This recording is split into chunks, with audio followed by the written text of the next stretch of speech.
Welcome to a new edition of the Neon Jazz interview series with Kansas City jazz trumpeter Chalis O'Neal. We caught up with him recently about his life in jazz, more specifically a show that he performed during the Charlie Parker celebration at the Folly Theater with the great Bobby Watson, Sullivan, Fortner, and Tivon, Pennicott. He talked about his life learning with Bobby and many others at UMKC, along with growing up off of 18 and Vine near the Mutual Musicians Foundation. He's a busy cat. He's got big plans for his future, so please get to know him and dig this interview, my friends. Right on, man. Hey, thanks for taking some time out for me today. I appreciate it. Oh, not a problem at all. I appreciate it. So let me go ahead and dive right in here. I'm going to kind of get into your life in jazz and in Kansas City specifically, but the topic of the minute is more specifically the Charlie Parker celebration at the Folly that I caught you at. Talk to me about how that night felt. Well, it was a high-energy night. There was a lot going on. Bobby was there, Sullivan, Tivon. It was a great night. How did you feel? No, to be honest, I was very honored to perform with them. I never really got a chance to play with Tivon. I played with Bobby a bunch of times because I studied at UMKC with him in his conservatory program. But I was really thrilled about the whole night. I mean, I could definitely feel the energy.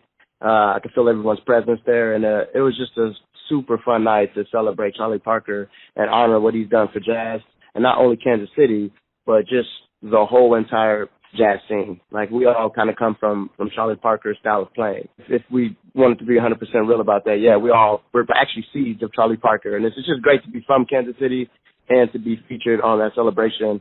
And Tivon, Pennicott, and Sullivan, they're just incredible performers. So I was truly honored and humbled by that experience.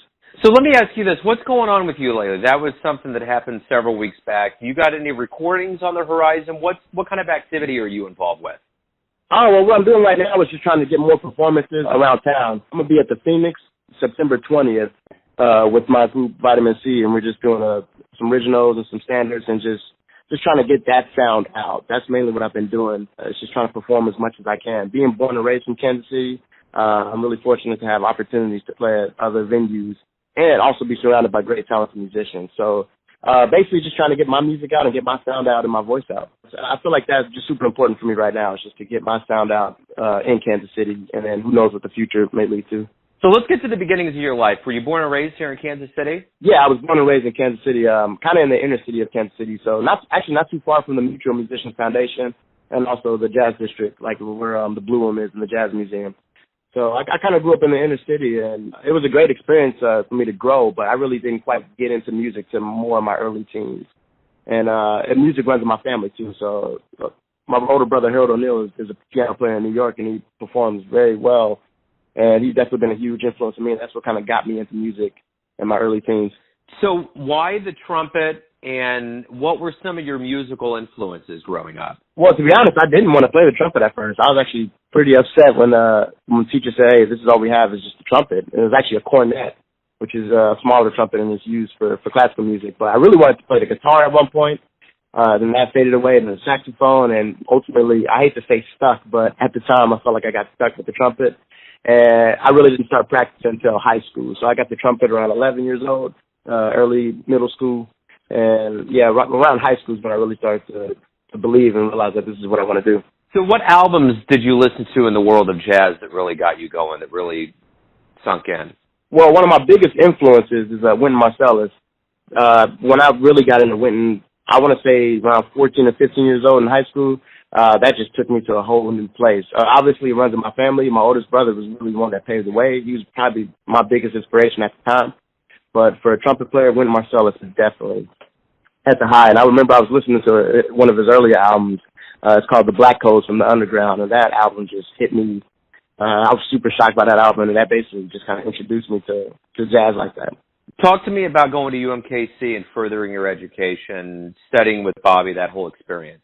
Well, the thing is, I started school late, actually, because I went to community college for quite a few years before I actually got accepted to UMKC. And when I went to UMKC, it was just a huge learning experience. It felt like I kind of started over on the theory side of music, which is what I always felt like I needed. So the experience at UMKC was great. It's phenomenal. I really can't complain about being surrounded by people that want to do the same thing that I want to do, and also have a jazz icon like Bobby Watson directing the whole entire program. So my UMKC experience was great, and eventually, I would love to teach in the future, but solely. Performing is what really is on my main front right now. But the experience at UMKC is great. I have nothing but respect.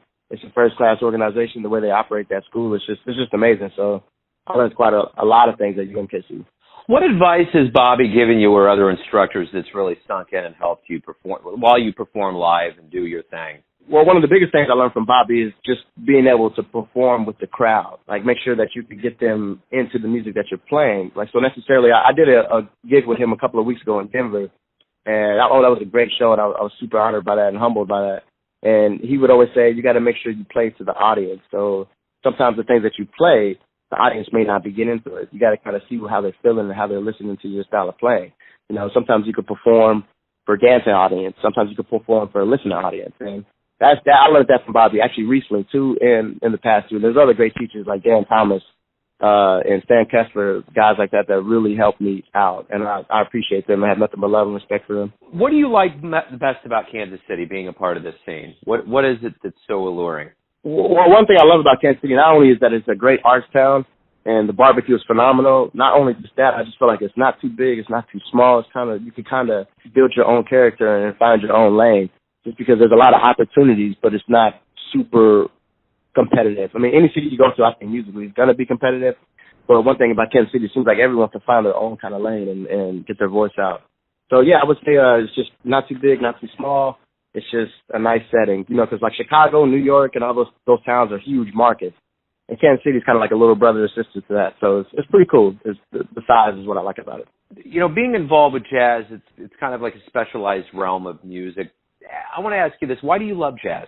I love jazz because I feel like it's the best way that I can express myself, and no one else plays like each other, if that makes sense. True, like we're all inspired by Charlie Parker and John Coltrane and Dizzy Gillespie and hundreds of legends from jazz. But one thing I always appreciate about jazz is that everyone has their own voice. And I think that's really cool about it. And that's why I really dig jazz, that you can express yourself. Sure, if I play trumpet and someone else plays the trumpet and then someone else plays the trumpet, we all don't sound alike. We sound alike because we play trumpet, but everyone has their own unique voice. And I've always been a fan of that, and I appreciate that. So let's say we hook up in about 10 to 15 years from now and talk, and, you know, obviously things are always on the up and up with you. What are you going to want to tell me has happened? What do you want to see happen in your life? That I'm touring. That's one of my biggest goals. I want to travel the world and play music. So hopefully if I could get that opportunity, because I feel like I'm getting my feet wet with performing and traveling and playing around different cities. And, yeah, if I could just do that, I would love that. That would make me happy. I would feel like that's a success. You know, because we all want to be rich and famous and things like that. But at the end of the day, if I could be happy and just travel and perform around towns, I would be grateful. Let's kind of bask a little bit in the nostalgia of 18 and Vine, and obviously growing up next to the Mutual Musicians Foundation, you were close. If you could go back in the heyday of Kansas City and catch somebody performing live, who would you want to see? Jay McShann or a young Aladdin. They're huge impacts in Kansas City. I go to the foundation regularly, so I see their pictures on the wall. I just see the influence that they had, and Jay McShann did wonders for Kansas City, and he's actually a huge icon. So I would love to see that, you know, and right in front of me, like just live. That would be amazing. I wouldn't even have to play. I just want to watch, you know, and just be a fan.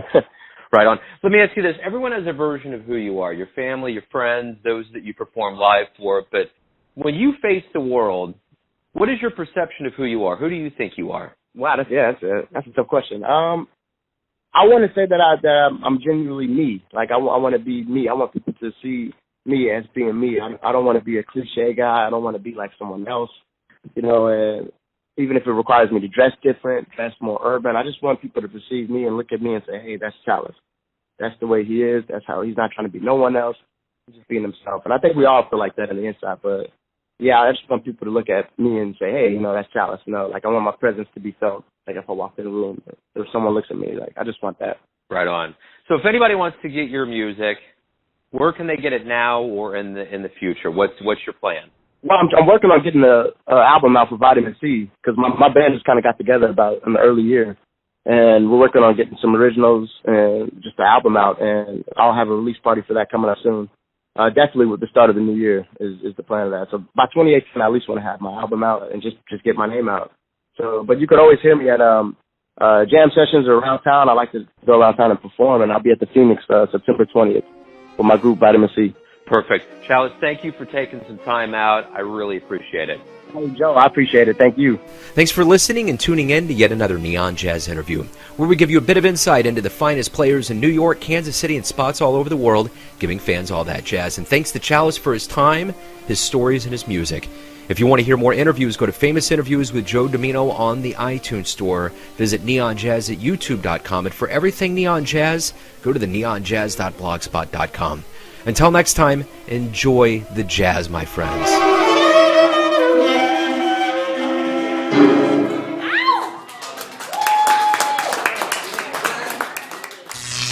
Neon Jazz.